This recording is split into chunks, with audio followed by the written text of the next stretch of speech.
इंदौर शहर को भिक्षुक मुक्त बनाने के लिए एक जबरदस्त मुहिम छेड़ी गई है और जनवरी तक ये शहर पूरी तरह से भिक्षुक मुक्त हो जाएगा। ये दावा किया है इंदौर कलेक्टर आशीष सिंह ने। क्या आपको यकीन होगा, शहर की गलियों में अब कोई भिक्षुक नहीं दिखाई देगा? जी हाँ, सही सुना आपने। कलेक्टर आशीष सिंह ने बताया कि अब तक शहर में सिर्फ 7 से 8% भिक्षुक ही दिख रहे हैं, लेकिन जनवरी तक ये भी नजर नहीं आएंगे। और अगर आप ये सोच रहे हैं कि ये सिर्फ भिक्षा लेने तक की कार्यवाही है, तो आप गलत है। भिक्षा देना भी अब अपराध की श्रेणी में आ जाएगा। जी हाँ, जो लोग भिक्षा देंगे उन पर भी सख्त कार्यवाही की जाएगी। देखिए, हम लोग भिक्षा देने वालों को भी एक 144 का ऑर्डर जो बीएनएस की सुसंगत धाराएं हैं उनमें आदेश निकाल कर हम लोगों ने इसको प्रतिबंधित किया था। हम लोग पुनः जैसे ही इस महीने के आखिरी तक हमारा सघन अभियान चलेगा, वो आदेश पुनः निकाला जाएगा और उसके बाद भिक्षा देने वालों के ऊपर भी कार्रवाई करी जाएगी।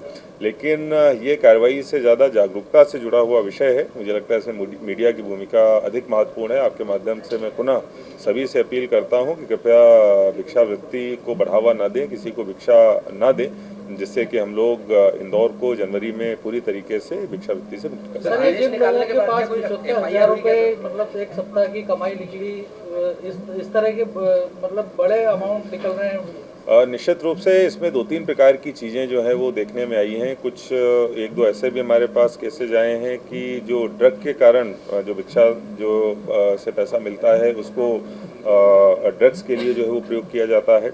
कुछ ऐसे परिवार हमारे सामने आए कि जिनके जो बड़े बुजुर्ग हैं उनको फोर्स करके उनसे भिक्षावृत्ति कराई जाती है।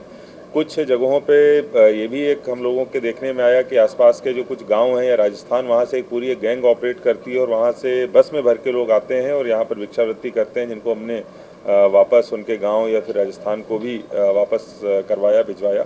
तो जो देखने में आ रहा है कि बहुत बड़ा एक बड़ी सामाजिक बुराई है और इसको हम सब जब मिलकर इससे लड़ेंगे तभी इससे मुक्ति पा सकते हैं। इसीलिए सभी से प्रशासन का साथ देने का आग्रह। ये सब जन जागरूकता के जरिए हो रहा है, लेकिन कलेक्टर साहब ने संकेत दिया है कि जल्द ही धारा 144 का आदेश पारित किया जाएगा, जिसके तहत भिक्षा देना भी जुर्म माना जाएगा। सोचिए, अब इंदौर की गलियों में कोई भिक्षुक न होगा और न ही कोई उन्हें भिक्षा दे सकेगा। आप जानकर हैरान होंगे कि कुछ भिक्षुक ऐसे हैं जिनकी महीने की कमाई 2 से 3 लाख रुपए तक होती है और कुछ तो इस भिक्षावृत्ति के जरिए नशे का सेवन भी करते हैं। इन सभी को अब उज्जैन के सेवाधाम आश्रम भेजा जा रहा है, जहां पर इन्हें भिक्षा मांगने की आदत से निजात दिलाई जा रही है। साथ ही उन्हें रोजगार भी दिया जा रहा है ताकि वे खुद को आत्मनिर्भर बना सकें और कभी भी भिक्षा न मांगे।